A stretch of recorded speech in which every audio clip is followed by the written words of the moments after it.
Good morning, नमस्ते, सत श्री अकाल, जोहार, हरे कृष्णा एवरीवन। कैसे हैं आप सब?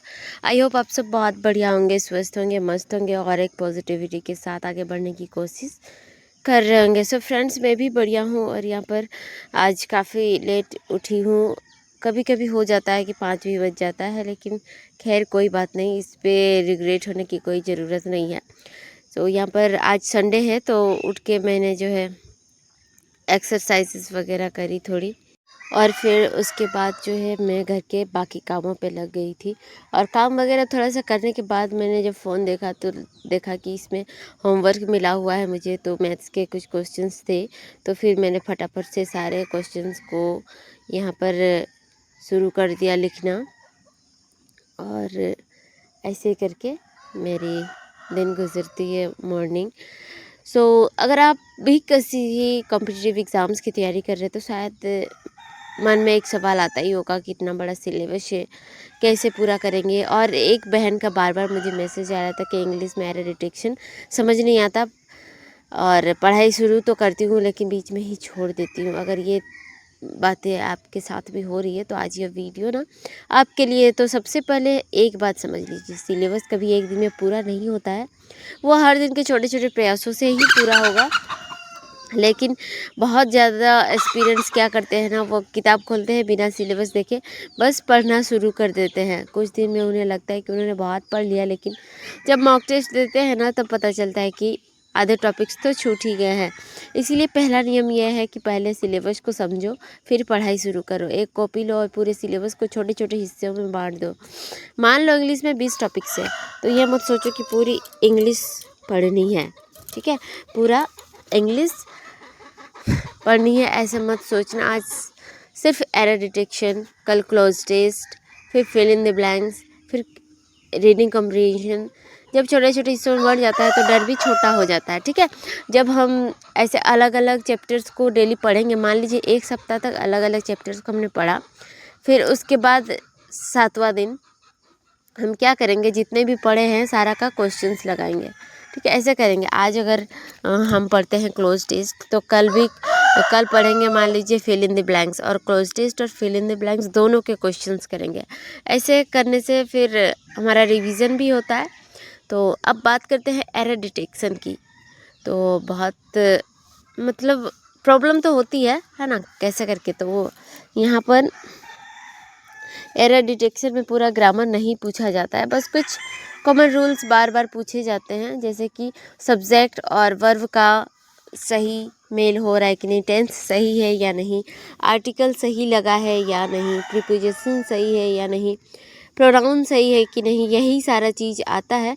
और अगर तुम रोज़ 10 एरर डिटेक्शन या 20 एरर डिटेक्शन करते हैं तो और गलती का कारण लिखते हैं, तो फिर आपको पता रहेगा कि कैसे बन रहा है। गलत आंसर देने से आपको उसमें डरना नहीं है, कंफ्यूज नहीं होना है, ठीक है? क्योंकि गलती से ही हम सीखते हैं। और अभी एक स्ट्रेटेजी बनाइए अपना, हर टॉपिक के लिए 4 स्टेप रखिएगा। कोई भी टॉपिक पढ़ेंगे ना, 4 स्टेप रखिएगा। पहले कॉन्सेप्ट सीखिए, फिर रूल को समझिए, फिर उसका एग्जाम्पल्स देखिए, फिर 20 से 30 क्वेश्चन देखिए, एग्जाम्पल्स देखिए, उसके बाद प्रैक्टिस करिए, ठीक है? और प्रैक्टिस के बाद आप प्रीवियस ईयर के क्वेश्चंस और मॉक से रिवीजन बार बार कर सकते हैं, मॉक सॉल्व करके। क्योंकि जब तक हम रिवीजन नहीं करते हैं ना तो हमारा पढ़ाई पूरा नहीं होता है। तो बहुत सारे स्टूडेंट्स रोज़ क्या करते हैं ना, पढ़ते तो है लेकिन भूल जाते हैं, और मेरे साथ भी ऐसा होता है। ऐसा नहीं कि मैं नहीं भूलती, मैं भी बहुत ज़्यादा भूलती हूँ, वरना आज तक बहुत कुछ हो गया होता। तो एक चीज़ याद रखिएगा, 10 घंटे पढ़ना ज़रूरी नहीं होता, लेकिन हर दिन थोड़ा थोड़ा पढ़ना ज़रूरी होता है। आज सिर्फ 2 घंटे भी पूरी ईमानदारी से पढ़ लिए ना, तो 8 घंटे की बिना ध्यान वाली पढ़ाई से तो बहुत बेहतर है। आप अपने से कंपटीशन करो, आज जितना कर रहे हो कल उससे बेहतर करो। ऐसे करते करते ही सक्सेस होगा, ठीक है? एरर डिटेक्शन के बारे में जितना मुझे पता था मैंने आपको बताया। आप लोग वैसे ही देखिए, उसमें बहुत हार्ड नहीं पूछा जाता है। आपको आर्टिकल्स कहाँ सही लगा है कि नहीं, प्रीपोजिशन सही लगा है या नहीं, यही सारी चीज़ें देखनी होती है। और यहाँ पर कोचिंग गए थे तो कोचिंग में बहुत मतलब आज मैथ्स पढ़ाई हुआ, उसके बाद थोड़ी सी बायोलॉजी भी हुई रिवीजन। तो अब खैर कल सैटरडे को भी मैं जा नहीं पाई थी, बच्चों का तबीयत ख़राब था, इसी कारण उन लोगों को छोड़ के जाना पॉसिबल नहीं हो पाया।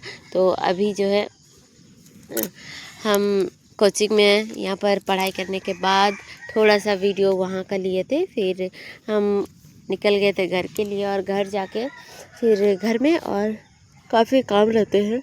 लेकिन मैं सुबह को ना थोड़ा सा राइस फ्राई खा के गई थी, तो भूख लग रहा था बहुत ज़्यादा। आते आते हो गया मेरा 11 साढ़े 11 हो गया लगभग। तो फिर क्या क्या मैंने ना यहाँ पर चाय बनाई और रोटी बासी पड़ी हुई थी, तो उसी को खा लिया और उसके बाद घर के बाकी काम करने में लग गई थी। ऐसे करके मेरी हर रोज़ की होती है। और खैर मेरा रूटीन कोई फिक्स नहीं है कि मुझे रोज़ क्या करना है क्या नहीं करना है। हाँ, घर संभालना रोज़ है, जो कि मैं एक ही टाइम पे हर काम नहीं करती हूँ। मुझे जो काम दिखता है, जो पॉसिबल लगता है कि ये अभी करना चाहिए, तो मैं अवश्य करती हूँ। फिर दोपहर को पानी लेने के लिए चली गई, क्योंकि धूप नहीं होने से फिर हम पानी भी नहीं ला पाते हैं सोलर से, इसीलिए मैं दोपहर को पानी लेने के लिए चली गई थी। तो काफ़ी प्यास लग रहा था, तो वहाँ से भी पानी पी लिया। खैर ये मोटर का पानी होता है तो अच्छा ही रहता है। सो खैर मैं अपने न्यू व्यूअर्स को बता दूं, मेरा नाम पूर्णिमा सरदार है और मैं झारखंड के एक सरायकेला के एक छोटे से गांव के रहने वाली हूं।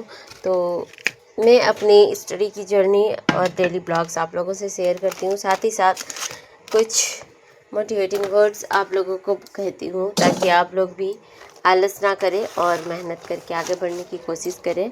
क्योंकि अगर हम कोशिश नहीं करेंगे तो मेहनत भी नहीं कर पाएंगे। तो इसीलिए ज़रूरी है कि हमें पता चलना कि हमें चीज़ें क्यों करनी है। अगर हमें क्यों का जवाब मिल गया ना, तो सफल ज़रूर होंगे।